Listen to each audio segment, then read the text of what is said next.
The overall logic of more alcohol resulting in more tax makes sense, and the taxation of wine needs to be stable, fair and workable. And this principle has to work in practice, and we're completely failing on that in the current system, and we really need to fix it as soon as possible.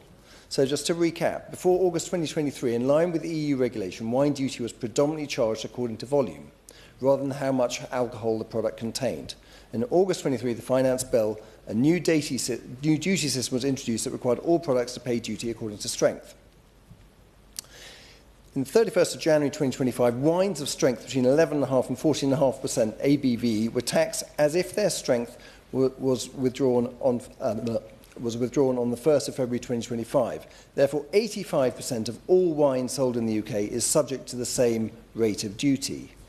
Under this new system, this has been replaced by 30 different rates based on ABV at 0.1% increments.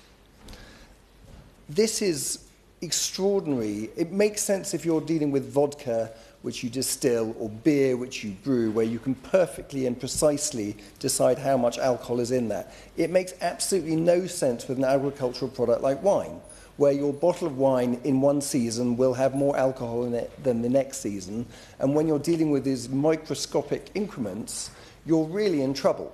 And you're in trouble whether that's a domestic producer, whether that's a foreign producer, or whether it's a retailer here in this country, because every single one of those bottles needs to be measured, calibrated, and then you have to put the price on and tax accordingly. The administrative burden for that is absolutely horrendous. And I hear this from Ollie Gauntlet, who's the head of Ensham Cellars, a loyal constituent, thank you.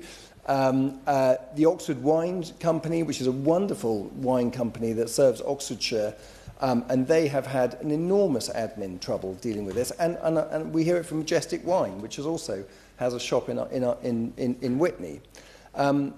And I think that the single best reason to change this is what so many people have said already, which is it's not working. We've got £300 million less excise duty as a result of this. And if that's kind of one way to kind of tickle the Treasury into a sensible decision, you know, I can't think of a better one. And we've got...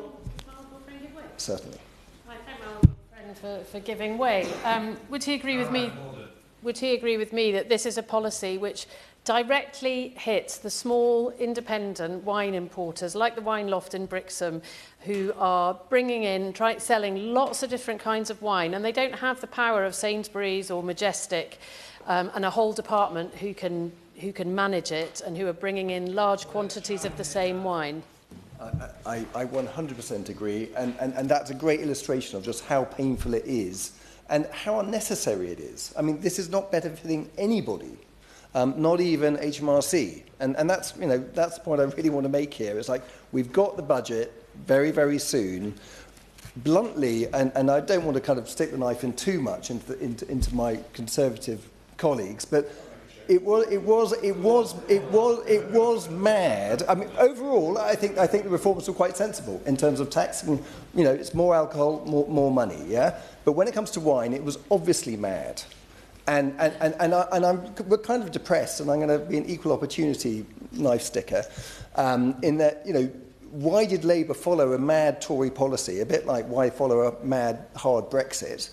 You know, pull out, blame them, and change the policy back to something sensible, make more tax, and keep this sector, whether it's growers in the UK or whether it's retailers in the UK, put them back on their feet, please.